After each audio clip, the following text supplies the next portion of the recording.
নমস্কাৰ বন্ধু বান্ধৱীসকল, ৱেলকাম টু সুচিত্ৰা এছিএছ। আজি আমি ডিছকাছ কৰিম G20ৰ বিষয়ে। G20 one of the important topics for আপোনাৰ যিমানবোৰ কম্পিটিটিভ এক্সামছ হয় আমাৰ চবৰে কাৰণে। চ' G20 হ'ল যে আপোনাৰ 19টা কাণ্ট্ৰি আৰু প্লাছ এটা ইউৰোপিয়ান ইউনিয়ন নামৰ এটা ইউনিয়ন আছে, সেইটোৰ আপোনাৰ যিটো G20 আছে, G20ত মেইন কাম G20ৰ কি হয়, G20য়ে আপোনাৰ গ্ল'বেল ইকনমিৰ ওপৰত ডিছকাশ্যন কৰে, যেনেকৈ আপোনাৰ ফাইনেন্সিয়েল ষ্টেবিলিটি গোটেই ইণ্টাৰনেশ্যনেল এৰিনাত ফাইনেন্সিয়েল ষ্টেবিলিটি কেনেকৈ মেইনটেইন হ'ব, ক্লাইমেট চেঞ্জৰ ওপৰত ডিছকাশ্যন কৰা হয়, ইয়াত আৰু ছাষ্টেইনেবল ডেভেলপমেণ্টৰ ওপৰত ডিছকাশ্যন হয়। অ'কে, আৰু যদি G20ৰ ছিগনিফিকেঞ্চ আমি ডিছকাছ কৰোঁ, তেতিয়াহ'লে আপোনালোকে গম পাব যে যিমান টোটেল আপোনাৰ GDP আছে ৱৰ্ল্ডৰ, তাৰে 85% GDP G20ৰ কাণ্ট্ৰিজবোৰৰ মাজতে আছে। 75% যিমান ট্ৰেড হয় ইণ্টাৰনেশ্যনেল, তাৰে 75% ট্ৰেড G20 কাণ্ট্ৰিজৰ, আৰু 2/3 অফ দ্য পপুলেশ্যন আমাৰ G20 কাণ্ট্ৰিজবোৰতে থাকে। মেইন কুৱেশ্যন হ'ল পৰীক্ষাত এইটোৱে ইম্পৰ্টেণ্ট হয় যে G20ৰ মেম্বাৰ্ছবোৰৰ বিষয়ে আপোনালোকে ক'ব লাগে বা কোনখিনি G20ৰ মেম্বাৰত আহে। অ'কে, সেইটো মনত ৰখাৰ কাৰণে আপোনালোকৰ কাৰণে মই এটা নিমনিক ডেভেলপ কৰিছোঁ। সেইটো হ'ল গুৰুজী सीता अब SSC FCI में काम करती है। সেইটো হিন্দী ফ্ৰেছ আপোনাৰ গুৰুজীক কৈ আছে। सीता এজনী ছোৱালীৰ নাম। अब SSC FCI মানে ফুড কৰ্পৰেশ্যন অফ ইণ্ডিয়া মনত ৰাখিব পাৰে, মে কাম करती है। এইটো আপোনালোকে যদি মনত ৰাখে তেতিয়াহ'লে গোটেইকেইটা G20 কাণ্ট্ৰিজ মনত ৰাখিব পাৰিব। G ফৰ আপোনাৰ Germany, U for United State, R for Russia, আৰু এটা U for UK, J for আপোনাৰ Japan, I for India, S for South Africa, আৰু এটা I for Indonesia, T for তুৰ্কী, A ফৰ আৰ্জেণ্টিনা, আৰু এটা A for আপোনাৰ আহিলে Australia, B for Brazil, S for আপোনাৰ চাউদি আৰবিয়া, আৰু এটা S ফৰ আপোনাৰ আহিলে South Korea, C for China, F for France, আৰু এটা C ফৰ কানাডা, আৰু এটা I ফৰ আপোনাৰ আহি গ'ল ইটালী। অ'কে, তাৰপিছত M ফৰ মেক্সিকো, আৰু P ফৰ সেইটো হ'ল ইউৰোপিয়ান ইউনিয়ন, যিটো মই কৈছিলোঁ ইউৰোপিয়ান ইউনিয়ন। অ'কে, এইখিনি গোটেইকেইটা কাণ্ট্ৰিজ আপোনালোকৰ মনত থাকি যাব যদি গুৰুজী सीता अब SSC FCI में काम करती है মনত ৰাখে যদি। অ'কে, চ' এইখিনি হ'ল G20ৰ মেম্বাৰ। চ' G20ৰ যেতিয়া ছাবমিট হয়, তেতিয়া আপোনাৰ কিছুমান ইম্পৰ্টেণ্ট ইণ্টাৰনেশ্যনেল অৰ্গেনাইজেশ্যনকো মতা হয়, যেনেকৈ United nation, world bank, IMF, OECD, ASEAN. এই গোটেইখিনি আমি ডিছকাছ কৰিম ইন ফিউচাৰ আপোনাৰ ভিডিঅ'ত। অ'কে, কেতিয়াবা আপোনালোকে নাম শুনিব G7। What is G7? চ' এই G20ৰ মাজৰে কিছুমান কাণ্ট্ৰিজক G7 বুলি কয়। চ' G7ৰ কাণ্ট্ৰিজখিনি মনত ৰখাৰ কাৰণেও আপোনালোকৰ কাৰণে নিমনিক্স আছে মনত ৰখাৰ উপায়। এইটো UGCৰ কথা গম পায় নহয়, ইউনিভাৰ্চিটি গ্ৰাণ্ট কমিশ্যন। UGCয়ে JRF দিয়ে আপোনাৰ জুনিয়ৰ ৰিচাৰ্চ ফেলোশ্বিপ, বা সেইটো JRF মেইনলি দিয়া হয়। তো UGC JRF যদি মনত থাকে সেইটো মনত থাকিব পাৰে, বাট ইয়াত আপুনি এটা বস্তু মনত ৰাখি ল'ব, JRF নহয় JIF। সেইটো যদি মনত ৰাখিব পাৰে তেতিয়াহ'লে হৈ যাব। আৰু ইউৰ দুটা ইউ মনত ৰাখিব, U ফৰ 2U, সেই ইমানটো মনত ৰাখিব পাৰিব। আই থিংক মই হোপ এইটো কৰিছোঁ। দুটা ইউ মানে এটা হ'ল ইউনাইটেড ষ্টেট, এটা হ'ল UK। G for Germany, C for Canada, J for Japan, I for Italy, আৰু F for France. G7 countries মনত থাকিব, বুজি পাইছা? চ' G7 যেতিয়া আপোনাৰ ৰাছিয়া এড হৈ যায়, G7ত যেতিয়া ৰাছিয়া এড হৈ যায়, তেতিয়াহ'লে এইটো হৈ যায় G8। একচুৱেলি কি হৈছিলে, একচুৱেলি G8 আছিলে, বাট ৰাছিয়াই ইউক্ৰেইনৰ যিটো এটা পৰ্চন আছে আপোনাৰ ক্ৰিমিয়া বুলি, এই পৰ্চনটোত আপোনাৰ এটেক কৰি দিছিলে আপোনাৰ ৰাছিয়াই, আৰু তাক তেতিয়া কি হ'ল যে এই কাণ্ট্ৰিজকেইটাই মিলি পিনে ৰাছিয়াক ওলাই দিয়ে, আৰু সেনেকৈ G7 হৈ গ'ল মেইনলি। অ'কে, চ' এইখিনি হ'ল আপোনাৰ G7 কাণ্ট্ৰিজ। G8, G7 এইখিনি মনত থাকিলে, G20 মনত থাকিলে। এতিয়া এটা ৱৰ্ড পাব P5 বুলিও এটা ৱৰ্ড পায় কেতিয়াবা। P5 মানে পাৰ্মানেণ্ট 5। কিহত পাৰ্মানেণ্ট? আপোনাৰ যিটো ইউনাইটেড নেশ্যন ছিকিউৰিটি কাউঞ্চিল আছে, তাত পাৰ্মানেণ্ট 5 মেম্বাৰ্ছ আছে। এই পাৰ্মানেণ্ট 5 মেম্বাৰ্ছখিনিও মনত ৰখাৰ কাৰণে আপোনালোকৰ এটা নিমনিক্স আছে। UFC এটা ফাইটৰ নাম হয়, UFC ৰাছিয়া। UFC যদি ৰাছিয়াত হৈ আছে তেতিয়াহ'লে আপোনালোকে সেইটো মনত ৰাখিব পাৰে, UFC ৰাছিয়া, আৰু ইউটো দুটা হয় অলৱেজ, ঠিক আছে? তো তেনেকৈ ইউনাইটেড ষ্টেট, ইউনাইটেড কিংডম, তাৰপিছত ফ্ৰান্স, তাৰপিছত C for North Canada, China, আৰু R ফৰ ৰাছিয়া। এনেকৈ আপোনালোকে P5 কাণ্ট্ৰিজবোৰক মনত ৰাখিব পাৰে।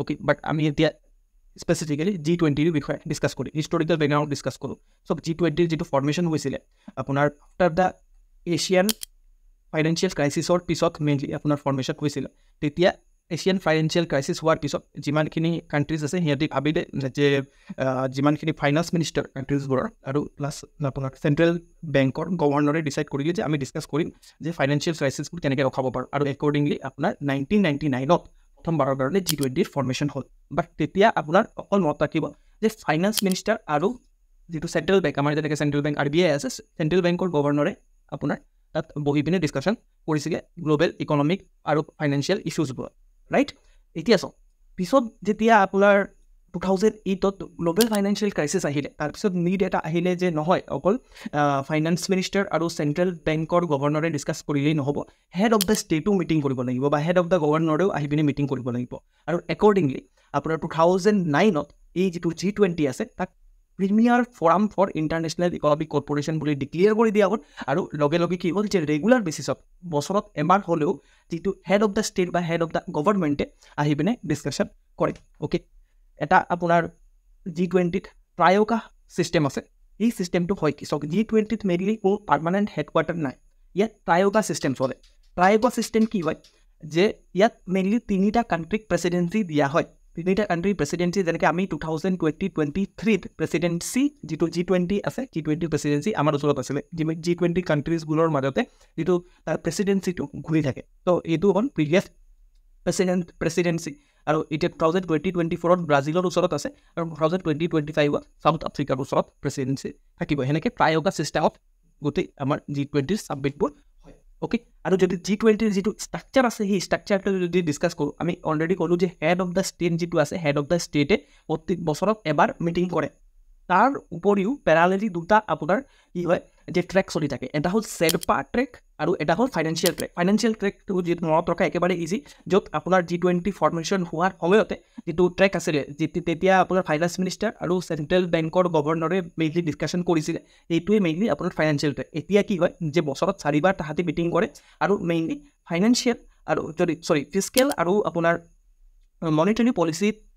মনিটৰী পলিচি ইছ্যুবোৰত ডিছকাশ্যন কৰা হয় যেনেকৈ global economy infrastructure financial regulation financial inclusion international financial architecture international টেক্সেশ্যনৰ ওপৰত তাহাঁতি ডিছকাশ্যন কৰে আৰু শ্বেৰপা একচুৱেলি ৱৰ্ডটোৰ মিনিং হ'ল যে এটা কাণ্ট্ৰিৰ লিডাৰৰ ৰিপ্ৰেজেণ্টেটিভক মেইনলি আপোনাৰ শ্বেৰপা বুলি কোৱা হয় অ'কে তো শ্বেৰপা ট্ৰেকত মেইনলি কি হয় যে ছ'চিঅ' ইকনমিক ইছ্যুজবোৰত ডিছকাশ্যন কৰা হয় agriculture anti corruption climate digital economy education employment আপোনাৰ energy environment health tourism trade investment এইবোৰত মেইনলি আপোনাৰ ডিছকাশ্যন কৰা হয় অ'কে ছিগনিফিকেঞ্চ কি আছে G20ৰ আমি ছিগনিফিকেঞ্চ তিনি ধৰণে ক্লাছিফিকেশ্যন কৰিব পাৰোঁ Jio' political significance economic significance আৰু ছ'চিঅ' ইকনমিক ছিগনিফিকেঞ্চ অ'কে এটাকৈ ডিছকাছ কৰোঁ জিঅ' পলিটিকেল ছিগনিফিকেঞ্চ কি জিঅ' পলিটিকেল ছিগনিফিকেঞ্চ হ'ল যে যিমানবোৰ ডেভেলপিং কাণ্ট্ৰিজ আছে ইণ্ডিয়াৰ গোটেই ইণ্ডোনেছিয়াৰ গোটেই ডেভেলপিং কাণ্ট্ৰিজবোৰক মেক্সিকোৰ গোটেই ডেভেলপিং কাণ্ট্ৰিজবোৰক ই ৰিপ্ৰেজেণ্টেশ্যন দিয়ে ভাল এটা প্লেটফৰ্ম দিয়ে ৰাইট ই মেইনলি কি হয় যে গ্ল'বেল বেলেঞ্চ আনে পাৱাৰ এটা বেলেঞ্চ কৰি দিয়ে ডেভেলপ আৰু ডেভেলপিং কাণ্ট্ৰিজৰ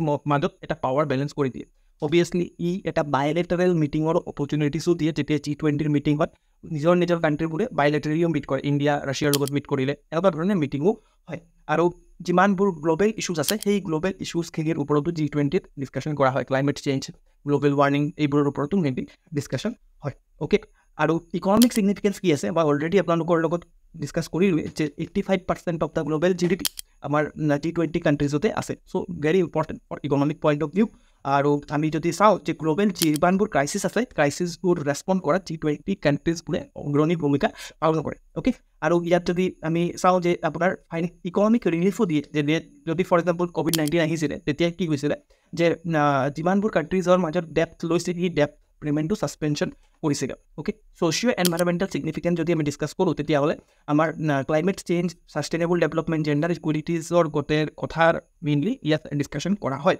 আৰু ইনফেক্ট গ্ল'বেল যিটো পাব্লিক হেল্থ আছে পাব্লিক হেল্থত মেইনলি ইয়াত ফ'কাছ কৰা হয় অ'কে এইখিনি বহুত ছিগনিফিকেঞ্চ G20ৰ চেলেঞ্জেছো আছে অবভিয়াছলি চেলেঞ্জেছো আপুনি তিনিটা ভাগত ভাগ কৰিব পাৰিব ষ্ট্ৰাকচাৰেল চেলেঞ্জেছ তাৰপিছত জিঅ' পলিটিকেল চেলেঞ্জেছ আৰু ইকনমিক চেলেঞ্জেছ ষ্ট্ৰাকচাৰেল চেলেঞ্জেছ কি হয় অবভিয়াছলি পাৰ্মানেণ্ট ইয়াৰ ছেক্ৰেটেৰিয়েট নাই সেইটো কাৰণে এটা ইনফৰ্মেল ষ্ট্ৰাকচাৰ হয় G20 অ'কে এইটো এটা প্ৰব্লেম যে পাৰ্মানেণ্ট কোনো আপোনাৰ হেডকোৱাৰ্টাৰ নাই তাৰপিছত চব লিমিটেড মেম্বাৰশ্বিপ মানে যিটো অকল গোটেই ৱৰ্ল্ডততো অকল 20টা কাণ্ট্ৰিজ নাই তাৰ উপৰিও বহুতকেইটা কাণ্ট্ৰিজ আছে যিখিনি মেম্বাৰশ্বিপ পোৱা নাই, তো সেইটো এটা লিমিটেড মেম্বাৰশ্বিপৰ এটা চেলেঞ্জ আছে। তাৰপিছত যিমানবোৰ ডিচিজন লোৱা হয় G20ত সেইখিনি বাইণ্ডিং নহয় কাণ্ট্ৰিজবোৰৰ ওপৰত, এইটো এটা ঠিক আছে কাগজী পত্ৰই অকল থাকিলে। তাৰপিছত জিঅ' পলিটিকেল চেলেঞ্জেছ কি আছে, যিটো আপোনাৰ জিঅ' পলিটিকেল টেনশ্যন চলি আছে, যেনেকৈ US আৰু চাইনাৰ মাজত, ৰাছিয়া আৰু ইউক্ৰেইনৰ মাজত, সেইটো এটা ডাঙৰ ইছ্যু। অ'কে, যিমানবোৰ স্মল কাণ্ট্ৰিজ আছে G20ত সেইখিনিয়ে এটা প্ৰেছাৰ ফিল কৰে G20ৰ ডিচিজনবোৰ নিজৰ ফেভাৰত নাথাকিলেও আপোনাৰ ইমপ্লিমেণ্ট কৰাৰ কাৰণে। চ' যিটো আফ্ৰিকাৰ ৰিপ্ৰেজেণ্টেশ্যন একেবাৰে নাই, অকল চাউথ আফ্ৰিকা, গোটেই কণ্টিনেণ্টৰ ভিতৰত অকল চাউথ আফ্ৰিকাই মেইনলি আপোনাৰ আছে। অ'কে, ইকনমিক চেলেঞ্জেছ যদি আমি ডিছকাছ কৰোঁ তেতিয়াহ'লে যিটো আপোনাৰ প্ৰটেকশ্যনিজম আহি আছে, মেইনলি এটা কাণ্ট্ৰিয়ে আন এটা কাণ্ট্ৰিৰ ওপৰত যিটো ট্ৰেড মানে তাৰিফ যিটো লগায়, যিটো টেক্স লগায়, সেইটো এটা আপোনাৰ প্ৰব্লেম হৈ দেখা দিছে। তাৰপিছত গ্ল'বেলাইজেশ্যন হৈ আছে, চবেই নিজৰ কথা ভাবি আছে, নিজে ছেল্ফ ছাফিচিয়েণ্ট হোৱাৰ কথা ভাবি আছে, আৰু গ্ল'বেলাইজেশ্যনটো অলপ ৰখি গৈছে বুলি কোৱা হয়, গ্ল'বেলাইজেশ্যন। অ'কে, শ্ল' ডাউন আহি আছে, mainly China, US, UK slow' down দেখি পোৱা গৈছে, এইটো এটা ইকনমিক চেলেঞ্জ হয়। তাৰপিছত ইনফ্লেশ্যন বহুত বেছি বঢ়া দেখা গৈছে আৰু ইণ্টাৰেষ্ট ৰেটো বহুত বেছি বঢ়া দেখা গৈছে, এইখিনি হ'ল ইকনমিক চেলেঞ্জেছ আপোনাৰ G20 কাণ্ট্ৰিজত। অ'কে, ৱে এহাৰ্ড কি হ'ব পাৰে মেইনলি। অ'কে, তো ইয়াত আপুনি ফৰ্মেলাইজেশ্যন কৰিব লাগিব G20ত। ফৰ্মেলাইজেশ্যন কেনেকৈ কৰিব, যে পাৰ্মানেণ্ট এটা ছেক্ৰেটেৰিয়েট ডিচাইড কৰিব লাগিব G20ত কাণ্ট্ৰিজবোৰে। তাৰপিছত ইনক্লুচিভিটি আনিব লাগিব, মেইনলি মেম্বাৰশ্বিপটো এক্সপাণ্ড কৰিব লাগিব, G20ৰ মেম্বাৰ যিটো আছে সেইটো এক্সপাণ্ড কৰিব লাগিব। তাৰপিছত নেক্সট হ'ল টেক্স ৰেচনেলাইজ কৰিব লাগিব, যিটো এটা কাণ্ট্ৰি আন এটা কাণ্ট্ৰিজৰ মাজত যে আননেচেচাৰী এটা টাৰিফ লগাই প্ৰটেকশ্যনিজমৰ যিটো কনচেপ্ট আছে সেইটো বনাই পিনে এটা কম্পিটিটিভ মাৰ্কেট ডেভেলপ কৰা লাগে, যেনেকৈ ইষ্টাৰ্ণ আৰু ৱেষ্টাৰ্ণ কাণ্ট্ৰিজৰ মাজত এটা পাৱাৰ গেপ আছে, সেই পাৱাৰ গেপটো ব্ৰিজ কৰাৰ কাৰণে G20য়ে এটা ইম্পৰ্টেণ্ট ৰোল প্লে কৰিব পাৰে। অ'কে, তাৰপিছত আপোনাৰ মেইনলি ফাইনেন্সিয়েল ইনিচিয়েটিভৰ ক্ষেত্ৰত mainly global financial transaction tax হিচাপে সেইটো ৰিভাইভ কৰাৰ চেষ্টা কৰিব পাৰে। কিহৰ কাৰণে, যিমানবোৰ গ্ৰীণ টেকন'লজি আছে, গ্ৰীণ টেকন'লজি ডেভেলপ কৰাৰ কাৰণে global financial transaction tax mainly G20য়ে কনচিডাৰ কৰিব পাৰে। নেক্সট হ'ল আপোনাৰ পাব্লিক হেল্থ। অবভিয়াছলি আপোনাৰ COVID-19 আমি দেখি পালোঁ, তো তাৰ কাৰণে যিটো গ্ল'বেল পাব্লিক হেল্থ আছে সেইটো বহুত বেছি ইম্পৰ্টেণ্ট, এইটো G20 কাণ্ট্ৰিজবোৰে প্ৰায়ৰিটাইজ কৰিব লাগিব। কনক্লুজনত আপোনালোকে এনেকৈ লিখিব পাৰে, G20ৰ ছিগনিফিকেঞ্চ আছে জিঅ' পলিটিকেল, ইকনমিক আৰু ছ'চিয়েল, বাট আপোনাৰ চেলেঞ্জেছ ফেচ কৰি আছে, যেনেকৈ ষ্ট্ৰাকচাৰেল, জিঅ' পলিটিকেল আৰু ইকনমিক। যদি আপুনি ফৰ্মেলাইজেশ্যন, ইনক্লুচিভিটি আৰু ডমেষ্টিক আৰু গ্ল'বেল ইনিচিয়েটিভত ফ'কাছ কৰে, তেতিয়াহ'লে G20য়ে আৰু বেছি ইম্পৰ্টেণ্ট ৰোল প্লে কৰিব পাৰিব বোথ আপোনাৰ গ্ল'বেল ইকনমিক, ঠিক আছে, আৰু আপোনাৰ গোটেই আপোনাৰ গ্ল'বেল যিমানবোৰ ইছ্যুজ আছে তাত। এনেকৈ আপুনি কনক্লুড কৰি আপোনাৰ এনচাৰটো ভালকৈ লিখিব পাৰে। চ' ইমানটোলৈকে আপোনালোকে শুনিলে, that means you have পেচেঞ্চ।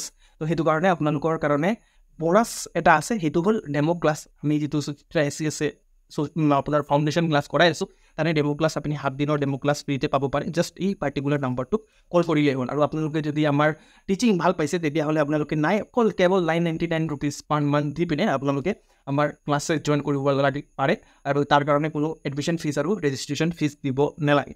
Okay, তো আজিৰ কাৰণে ইমানটোৱে। আমি নেক্সট যিটো ভিডিঅ' হ'ব তাত বিভিন্ন ধৰণৰ বেলেগ বেলেগ টপিক লৈ আনিম। Thank you so' much.